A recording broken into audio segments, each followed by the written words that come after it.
Y justamente para entrar en contexto sobre el tema y entender la importancia de la Cumbre de las Naciones Unidas sobre el clima, ¿por qué momento atraviesa la salud del planeta? Bueno, la evidencia científica es muy clara. Hablamos en el contexto, por ejemplo, latinoamericano, que el punto de no retorno, el 1.5 grados, pondría en cuestión ecosistemas frágiles como los de la Amazonía, pondría también ecosistemas frágiles de los océanos en un gran peligro.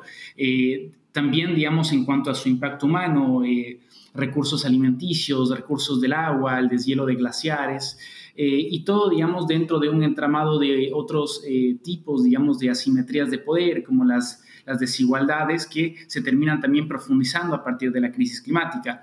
En definitiva, digamos, el hecho de que no lleguemos con los acuerdos concretos en términos de política climática al 1.5, sin duda implicarían un destino muy cruento para la región latinoamericana, no solo para la naturaleza en sí misma, sino para la calidad de la vida digna de sus habitantes. Fernando, y en un momento ya bien lo dices de crisis climática, ¿qué impidió entonces que pese a que el tema de los combustibles fósiles es la mayor preocupación o una de las mayores frente al cambio climático, pero también el calentamiento global, no se haya concluido al respecto con objetivos concretos para poder poner fin?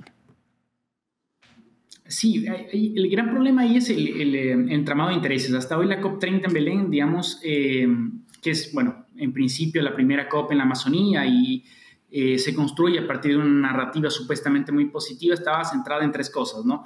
Por un lado, que los nuevos planes climáticos de cada país para el 2035, los NDCs, se entreguen asimismo una hoja de ruta financiada para buscar alrededor de 1.3 billones de dólares al año para acción climática y un paquete político, digamos, que justamente Belén intenta conectar básicamente la intersección de ciencia, derechos humanos y justicia social. Entonces es la COP donde básicamente lo que se hace es poner a prueba el objetivo del 1.5 y la adaptación para las poblaciones más vulnerables, las históricamente excluidas, fundamentalmente en el contexto latinoamericano, hablamos de los pueblos originarios. Ahora, este es un poco el panorama global y dentro de ese panorama, un poco lo más complejo, sobre todo por la presión de los países petroleros y la falta de responsabilidad de los países del norte global, que son los responsables históricos del calentamiento climático, han frenado mucho estas negociaciones, ¿no? Ya cuando hablamos de básicamente poner dinero y poner acuerdos de renunciar al financiamiento público a actividades extractivas, esas negociaciones se terminan diluyendo en palabras y no logran acciones concretas. Entonces, son estos intereses, digamos, por un lado empresariales y por otro lado de los países cuyas matrices productivas dependen de la industria extractiva, los que terminan frenando siempre estas negociaciones. Justamente hablando de intereses, entonces, ¿qué tanto pesó, a pesar de su ausencia, hay que decirlo porque no estuvieron presentes, la influencia de Estados Unidos, de China y de, por ejemplo, Rusia, principales países contaminantes en este texto final? ¿Qué tanto pesó? Bueno, pesó muchísimo porque son países con una gran influencia geopolítica en principio, pero también son países muy responsables de emisiones de carbono. Entonces eso termina siendo determinante. Todas estas narrativas que se han ido impulsando desde América Latina, de hablar de la transición socioecológica justa, de no solo cambiar la matriz energética, sino cambiar los modelos económicos que reproducen las desigualdades, las pérdidas de diversidad.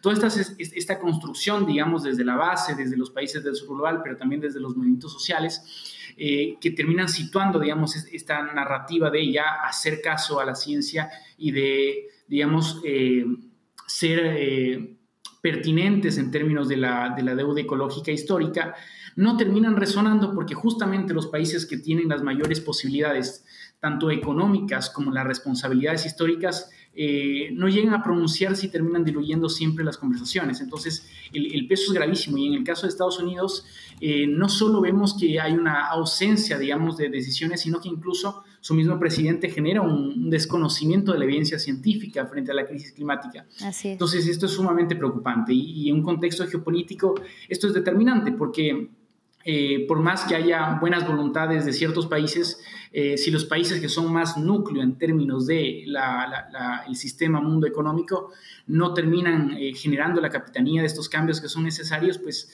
en realidad todas las negociaciones terminan quedando en vilo. Ahora, brevemente, además de los combustibles fósiles, ¿qué otros temas fueron espinosos y generaron diferencias entre los países participantes? Bueno, principalmente el que tiene que ver con el financiamiento del norte global al sur global de la transición ecológica. Aquí, digamos, el contexto, digamos, de transición ecológica en América Latina siempre se ha centrado mucho netamente, básicamente, en la transición de la matriz energética, ¿no? Pero la transición ecológica es mucho más amplia y en esa amplitud implica muchos recursos, ¿no? Entonces, el llamado a América Latina siempre ha sido que los países del norte global, que han sido los que han causado la crisis climática, sean justamente quienes financien la transición de los modelos económicos que son más primarios y más extractivos de los países del sur global. Entonces, esos son los temas más espinosos porque evidentemente implicarían que ellos pongan dinero para que se generen estas transiciones y eso es lo que lógicamente buscan evitar.